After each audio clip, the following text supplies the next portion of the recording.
Hi guys, and welcome to Escape Wheel Watch Reviews. My name is Steve, and today we're going to be reviewing the Cadisen C8220G. I received this watch for free from the Cadisen official store on AliExpress. I don't have to send the watch back, but you guys should know the deal by now. I'm not going to hold anything back in my reviews. You're always going to get my honest opinion every single time. And if by the end of this review you want to pick one of these up, head down to the video description. I'll be leaving a link there. That is an affiliate link. You guys don't pay any extra. I just get a little bit of a kickback if you use that link to purchase the watch. And that helps keep the channel running. So again, huge thank you goes out to anyone who has ever used one of my links. I really do appreciate it. The retail price for this watch is $100 US. That's before any taxes, sales, coupons, etc. Cadisen, they do participate in the sales. There is a sale coming up, so you should be able to get a pretty good deal on this watch in the next coming weeks, I'd say. The watch comes in 4 different colorways, all of which you can see here on screen. I do wish they would have gone with some more traditional colors as well. A simple black and maybe simple blue would have been nice, but I really do like that stealth colorway too, and then this green one I think is really nice as well. The watch case is made of 316L stainless steel. It has a sapphire crystal, a screw-down crown, screw-down case back, 200 meters of claimed water resistance, and the watch is powered by the Seiko NH35 automatic movement. So I've always liked Cadisen as a brand. I think they bring some really good value to the table. I think their case finishing is excellent as well. As far as this design, I've always liked this design, the SKX or 5KX. I've always liked the designs, but I've never really liked the size. I've had the original SKX, I always thought was too big. Obviously, the ones that mimic that one I think are too big, for me at least. And then the smaller sizes. I've had the, I think, Tandorio 37mm, I thought was way too small. This one kind of splits the difference between those ones, and just they got it right. And I'm really curious why Seiko doesn't make this size watch, because in my opinion, it is just perfect. So with that being said, how's the actual watch? I say we dig in and let's find out. But before we do, doing a quick wrist check for the day, wearing my new Wise Adamascus 88.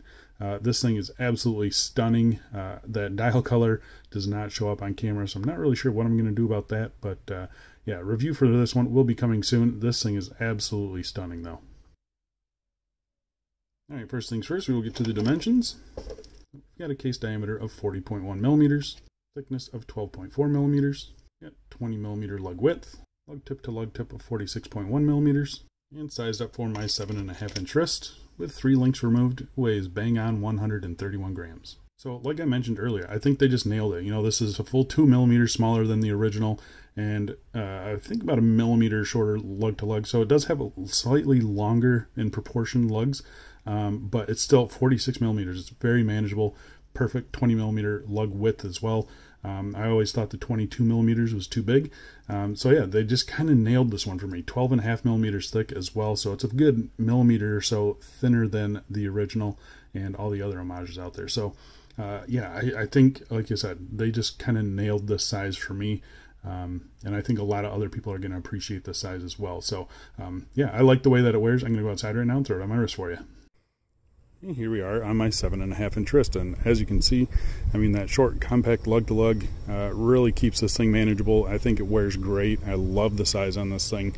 I've had all sorts of SKX homages, and this one just feels different, looks different, and it just kind of that Goldilocks size for me. So really happy with that. You can see lots of light play off of the bezel insert, off the crystal there. I'm not sure how much AR coating is on it, but really it keeps the dial nice and legible, so I'm very happy with that. The 5-link bracelet, also super comfortable. There's a down the wrist shot for you. Very flat case, but still looking really good and nice and low too. So yeah, overall the size on this thing I think is excellent. And popping out in some direct sunlight there, you can see nice strong sunburst on that dial. I think it looks great. The colors I think are excellent. They match pretty nicely in my opinion. But yeah, I'm just overall very satisfied with the case on this thing. I think it's great. And the color I think they nailed too. So yeah, really happy with this pickup. All right, let's go throw down some straps and we'll get back to this review. Yeah, here we are on a Riche canvas strap. This is kind of a army green. I think it goes all right. Definitely not a perfect color match, but I still think it looks pretty good, and these straps are really nice and comfortable and fits it well in my opinion. What do you guys think of that? And here we are on another Riche rubber strap there. I think that looks pretty good. This is how I've been wearing it mostly. I think the black rubber is always going to look good on a diver, so yeah, no surprises there. I think it looks good. Here we are on a mesh strap. I think that looks pretty good. It's a little bit of a thicker mesh strap, almost a shark mesh, but not quite.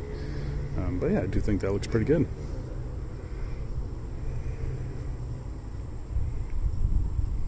And lastly, here we are on a nylon strap. There's 2 layers underneath the watch there, and it's still sitting really nice and low to the wrist, so really happy with the way this thing wears. This is a pretty thin nylon strap. This is a Cincy Strap Co. SF2, so it's really thin, but yeah, I think it works really good on this. Gray and green, I think, always go together.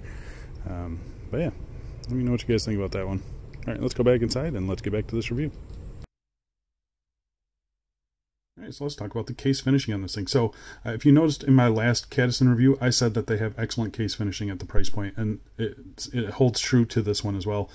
Really happy with the case finishing on it. It's a mixture of brushed and polished surfaces. You can see here you have a circular brushing on the top of the case, but really nicely done, nice and smooth.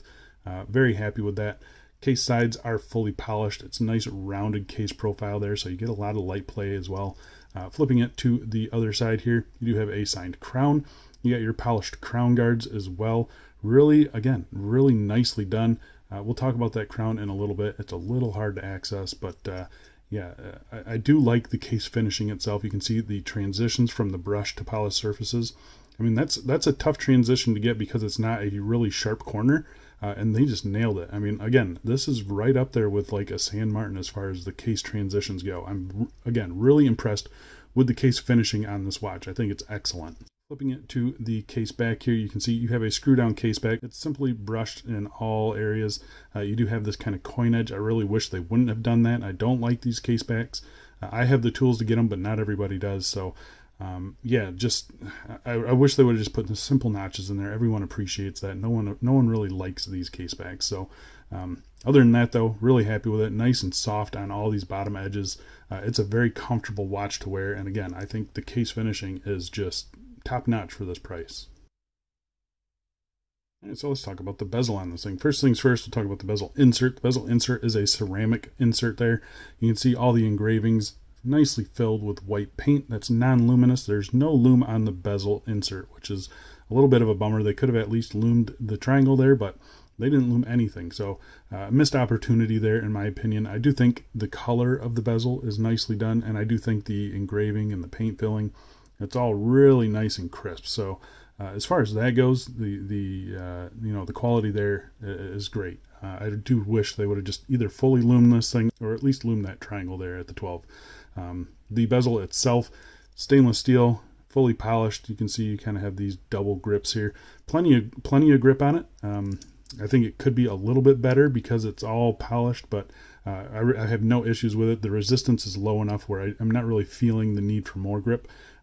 It is a 120 click unidirectional bezel. You see the alignment is pretty close to being aligned. I will say I think the triangle is aligned to the triangle on the dial, but not to the chapter ring. The chapter ring is a little bit off. We'll talk about that again here in a second.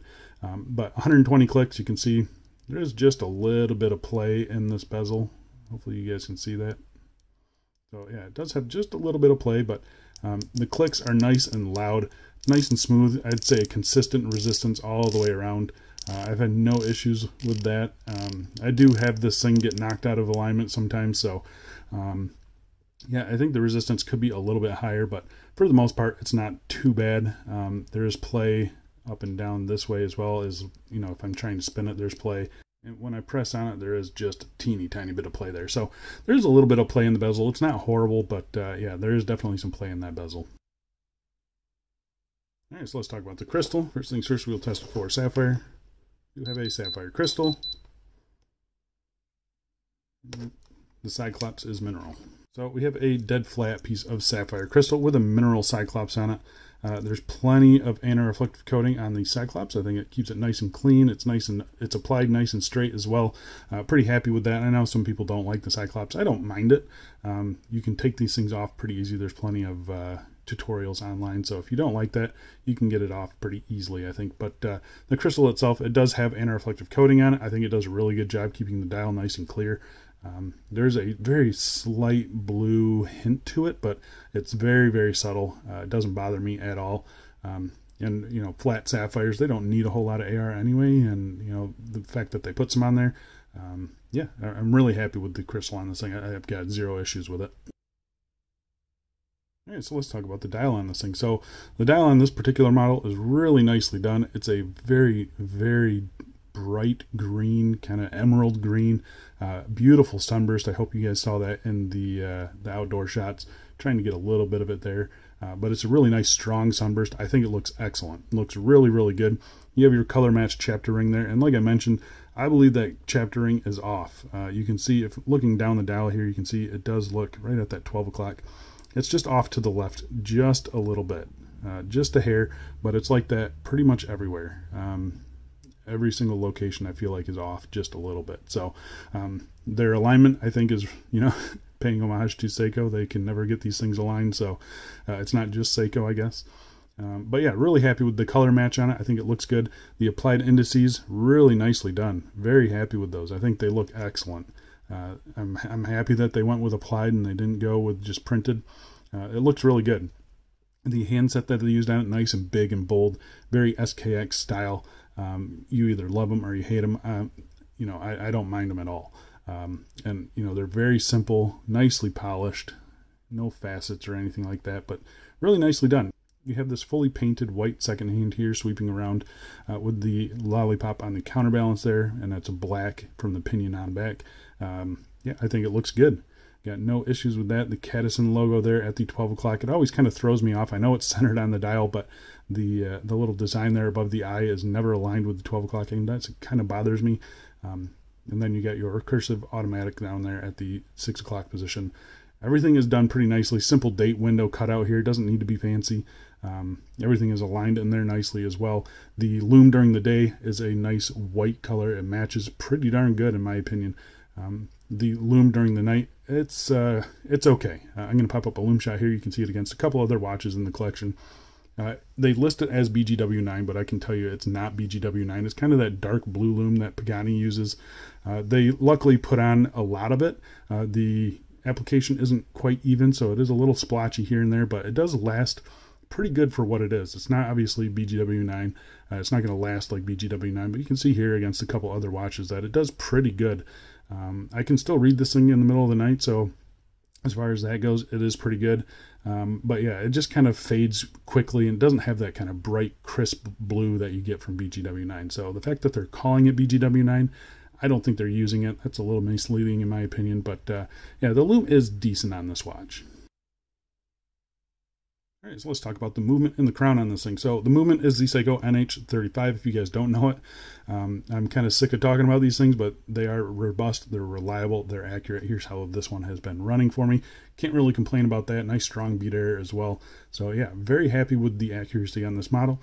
21,600 beats per hour. It has a quick set date. It hacks, it hand winds. Again, it does everything you need it to do. It is robust. They're cheap. They're easy to work on. Yeah, it's a great movement, especially for a watch like this. With that being said, this one is operated by this 3.8-ish crown. It's not a 4 o'clock crown. It's a 3.8-ish crown. And the crown on this thing is too small. I will say that. The crown is too small, or these crown guards are too big. I have a hard time getting grip on this thing. It is a screw-down crown. The screw-in and screw-out action are pretty smooth. I've felt better. You can see here, there's absolutely zero like disengagement from that thread. So there's no like satisfying pop out that you normally get from an NH35. So I've sat here longer than I probably need to make sure that I'm unthreaded from the crown there. The first position is hand winding here, and everything functions as it should. It's nice and smooth. Second position is your date. It's kind of mushy. The clicks between the clicks between the positions are pretty mushy, but you can see there, quick set date functions as it should. Pulling out to the third position hacks the movement, and this is where you set your time. Again, everything functions as it should. It's a very stiff feeling crown, so I feel like there's big gaskets in there or something that make it nice and sticky. But yeah, you can see nice solid crown action as well. Yeah, it's not wobbling around or anything like that. Push it in, it does engage the second hand every single time, so no issues there, but getting this thing threaded back in has always been a challenge for me. My hand definitely hits this bottom edge of the crown guard every single time, and it is not very comfortable. It doesn't feel great on my thumb right here. the screw-in action it's fine. But yeah, they could definitely work on that a little bit. Just I think just, you know, kind of undercutting this corner here. If they could just shave off a little bit of that, it would make it a lot more comfortable. So yeah, I do have a few different complaints with that crown. The crown guards, obviously, and the positions are kind of muddy. There's no satisfying pop out or anything like that. So yeah, they could do a little bit better on that crown, in my opinion. All right, so let's talk about the bracelet. So the bracelet is 20 millimeters and it tapers down to 16 millimeters at the clasp. It's a 5-link bracelet here, fully solid links. You have brushed links on the outer edge, and then you have a brushed link on the middle there, which is unusual for a bracelet of this style. And then you have 2 polished links flanking that middle one. So yeah, really interesting that they decided to do that. I do like it. You can see here, you got plenty of flex in this bracelet. These ones are designed to flex. They're super, super comfortable. It does fully articulate as well, as you can see there. You got simple push pins for sizing. I had no issues with the size on this thing, but you can see here, I have no removable links on this side here, and only 3 on this side. So if you're under 6.5 inch wrist, you're going to struggle to size this thing small enough for you. So just something to keep in mind. I did notice that on some of the reviews on the page as well, that if you got smaller wrist, you're gonna struggle to size this thing. So yeah, something that they could change, I guess, pretty easily too, and I think they should. You can see here, working our way to the clasp, you have a fully brushed clasp here. Simple Cadisen logo there. Nice simple flip lock. It functions fine. It is a fully pressed clasp inside and outside. Got a little bit of water here, but yeah, you know, these things, my big issue with these is when the tolerances at this joint here are so bad that you know, this part here can kind of get out of alignment a little bit.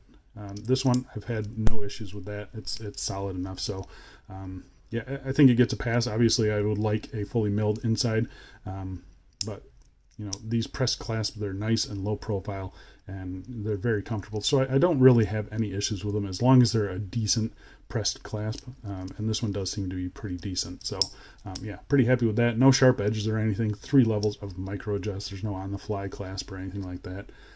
But yeah, really happy with this. Like I mentioned, solid links, solid end links, female pivot end links as well. Fitment in here, nice and solid. Yeah, the bracelet is actually pretty good. It's very comfortable. This bottom edge, nice and soft. I don't feel any sharp edges. It doesn't pull hairs or anything like that. So yeah, these bracelets are always comfortable, and this is no exception. It is very comfortable. The whole watch in general is very comfortable. So yeah, I'm overall pretty satisfied with the bracelet on this thing. Obviously, I'd like to see a nicer clasp, but you know, this one doesn't. It's not so offensive that I want to get rid of it. So yeah, just something to keep in mind. So there you go, guys. That is the Cadisen C8220. This is the only one in this size of this design that I've ever seen. If you guys know of another one, let me know. But yeah, this one is really, I like it. I love this. I've always liked the style of these watches. I just never liked the size. Cadisen went ahead and made the perfect size for me. So I am very satisfied with this one. The bezel has a little bit of issue. I would say the clasp could be upgraded a little bit. That crown is probably the most offending part of the watch. If you're someone that is going to wear this watch every single day, it's not going to be a huge deal, but you are going to be setting the time every once in a while on this thing. So yeah, having to deal with that crown guard there, it just doesn't feel great. So other than that, though, I think the watch is actually pretty good, and for $100 you're going to be able to get it quite a bit less during this upcoming sale, in my opinion. So yeah, if you're interested in this, again, check out that link down in the video description. Keep an eye on it. Put it in your cart, wait for the sale, and see what the price is on this thing. But I think you're going to be pretty happy with it. It's a great little watch. I've really been enjoying it. It's kind of taken over my green dial spot. So yeah, I think that's it for me. Thanks a lot for watching, guys, and I'll see you in the next one. See ya.